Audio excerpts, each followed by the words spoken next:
नमस्कार, आप देखना शुरू कर चुके हैं CRS न्यूज़। खबर रायबरेली से। उत्तराखंड के पूर्व मुख्यमंत्री रमेश पोखरियाल निशंक पहुंचे रायबरेली। सतांव के गन्ना काटा मैदान में बतौर मुख्य अतिथि पहुंचे निशंक।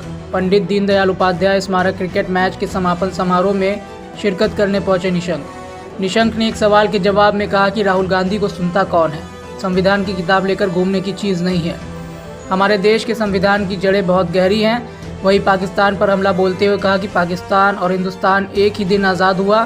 पाकिस्तान भारत की कोख से जन्मा है, लेकिन आज बात चौराहों पर खड़ा है। महाकुंभ के आयोजन को बताया भव्य, योगी जी को दी बधाई। कहा 65 से 70 करोड़ के लोगों ने महाकुंभ में अमृत स्नान किया, जो अपने में अभूतपूर्व है। निशंक ने खिलाड़ियों के खेलने के लिए एक स्टेडियम बनवाने के लिए उत्तर प्रदेश के मुख्यमंत्री से सिफारिश करने की कही बात। आयोजक उमेश प्रताप सिंह को दी बधाई। कहा पिछड़े क्षेत्रों के बच्चों को क्रिकेट के माध्यम से उन्हें आगे बढ़ाने की कोशिश है सराहनीय। केंद्र सरकार, प्रदेश सरकार और खासकर आपका उत्तराखंड सभी रहे, तो महाकुंभ पर क्या कहेंगे, और जो केंद्र सरकार का बजट है उस पर भी? मुझे लगता है कि आज मैं ये कह रहा था, योगी जी को भी मैंने बधाई दी कि दुनिया के सबसे बड़े सांस्कृतिक उत्सव के पुरोधा हैं वो। मुझे लगता है यदि दुनिया के इतिहास को टटोला जाए तो कोई सोच भी नहीं सकता, करना तो बहुत दूर की बात है। ये पूरी एक 65-70 करोड़ लोग कुंभ के लिए आ जाएं, और जिस सीमा तक हर व्यक्ति उत्साहित, और विशेष करके नौजवान हर क्षेत्र का, उसको अपनी संस्कृति के प्रति उत्साह और उमंग आया है। ये स्वाधीन हिंदुस्तान में पहली ऐसी जागृति है इस सीमा तक की। मैं 2010 में जब मैं उत्तराखंड का मुख्यमंत्री था, तब मैंने हरिद्वार में भी कुंभ किया था, और उस समय भी एक ही दिन में हरिद्वार में 1,66,00,000 लोग थे, जो इसरो ने और अंतरिक्ष उपयोग केंद्र ने देखा था।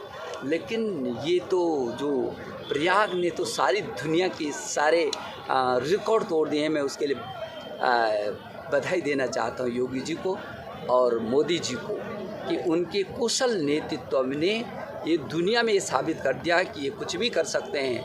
और हम जब धरती पर, हमारी जो जड़ें हैं, गहरी जड़ें हैं, हमारी आस्था की जड़ें हैं, हमारे भारत की संस्कृति की जड़ें हैं, जिस भारत को विश्व गुरु कहा गया, उसकी गहरी जड़ें हैं जिसमें पूरी दुनिया आना चाहती है।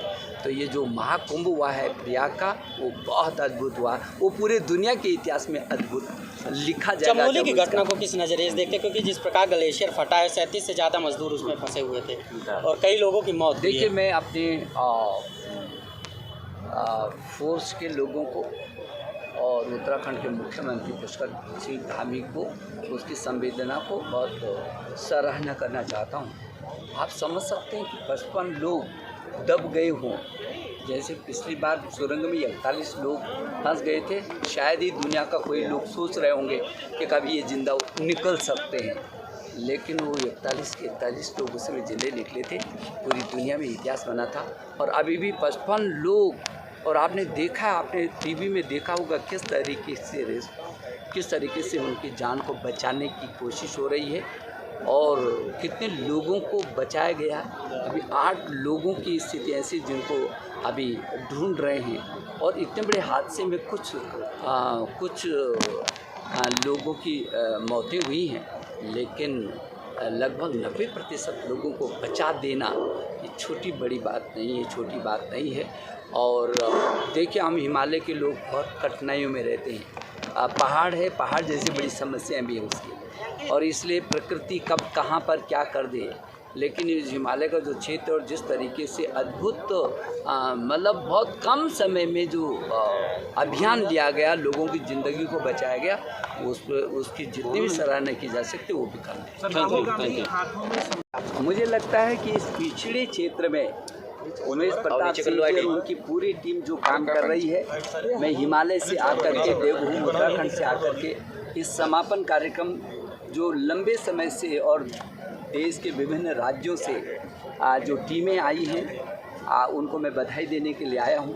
मुझे इस बात की खुशी है कि लगातार चार बार से ये क्रिकेट टूर्नामेंट हो रहा है, और ऐसे स्थान पर जो बहुत ही पिछड़ा क्षेत्र है, और जैसे इस मैदान को अभी मेरे को बताया गया कि ये गन्ना कांटा मैदान बोलते हैं इसको, यहाँ स्टेडियम भी नहीं है, लेकिन मैं देख रहा हूँ हज़ारों लोग इस क्रिकेट के मैच को देखने के लिए, और विशेष करके नौजवान को मैं देख रहा हूँ।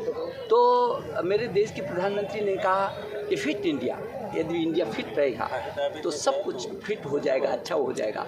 और उन्होंने दूसरा आह्वान किया था कि खेलो इंडिया, खेलो इंडिया, खेलेगा इंडिया तो बढ़ेगा इंडिया।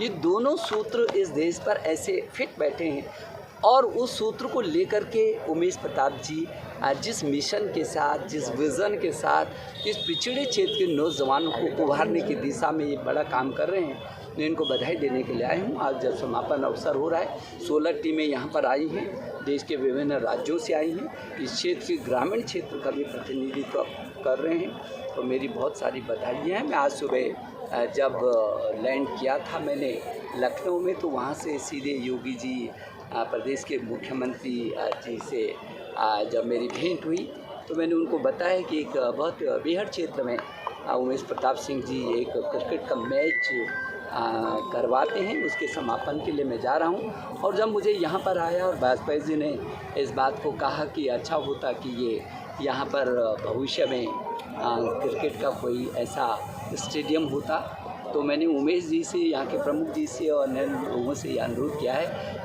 कि वो ज़मीन को देखें, और वो ज़मीन को सभी दर्शक मैदान छोड़कर प्लीज, सभी सम्मानित दर्शक ग्राउंड के अंदर से बाहर आ जाएं। जब भी एक स्थान मिल जाएगा तो मैं स्वयं स्टेडियम बनवाने के लिए, क्रिकेट स्टेडियम बहुत अच्छा यहाँ पर बने, मैं उमेश जी और उनकी टीम के साथ स्वयं योगी जी के पास जाकर उसकी स्वीकृत कराने की कोशिश करूँगा, ताकि अगला जो वर्ष होगा वो उस स्टेडियम में बहुत अच्छे तरीके से ये आयोजन हो सके। मैं एक बार पुनः जितने लोग बाहर से आए हैं, जो जीत वाली जितनी भी टीमें हैं उनको भी, और जो प्रतिभागी सब यहाँ पर खिलाड़ी हैं उनको मैं बहुत शुभकामनाएं और बधाई देना चाहता हूँ, और आयोजक मंडल को भी बहुत सारी शुभकामनाएं।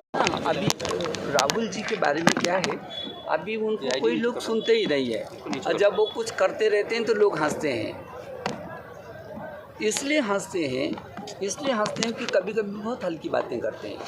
भारत का संविधान लेकर के गली गली में घूमने वाली नहीं है। भारत के संविधान की रक्षा हर व्यक्ति उससे संचालित होता है। भारत की संसद की गरिमा बनी रहनी चाहिए, इसलिए कभी हल्की बातें किसी को करनी नहीं चाहिए। हमारा लोकतंत्र बहुत मजबूत है। आपने देखा आज पाकिस्तान चौराहे पर खड़ा है। पाकिस्तान हमारी कोख से पैदा हुआ है, एक ही दिन में हम स्वाधीन हुए, वो उधर चला गया, हिंदुस्तान की कोख से पैदा हुआ है वो, लेकिन आज वहाँ का जो लोकतंत्र चौराहे पर खड़ा है, जबकि मेरे हिंदुस्तान का लोकतंत्र की जड़ें इतनी गहरी हैं, उसको समझना चाहिए राहुल जी को भी। ये देश लोकतांत्रिक परंपराओं पर चलता है, हल्की बातों पर नहीं। राहुल जी 2 बड़े इवेंट में नजर नहीं आए, राम मंदिर और वो कैसे आ सकते हैं, वो कैसे आ सकते हैं? अब वो चोरी छिपी करके जाते हैं। अरे भाई, आप अवसरवादी मत बनो ना। ये देश तो विश्व गुरु रहा है। हमने तो यहाँ तो 66 करोड़ देवी देवताओं की पूजा होती है। यहाँ सबको समाने की ताकत है इस हिंदुस्तान में, और इसलिए आप इस तरीके का जो जब चाहे तब वैसे बयान दे दें, जब चाहे तो आप पलट जाए, कभी आप जनेऊ धारण करें, कभी कुछ बोल दें, कभी कुछ बोल दें।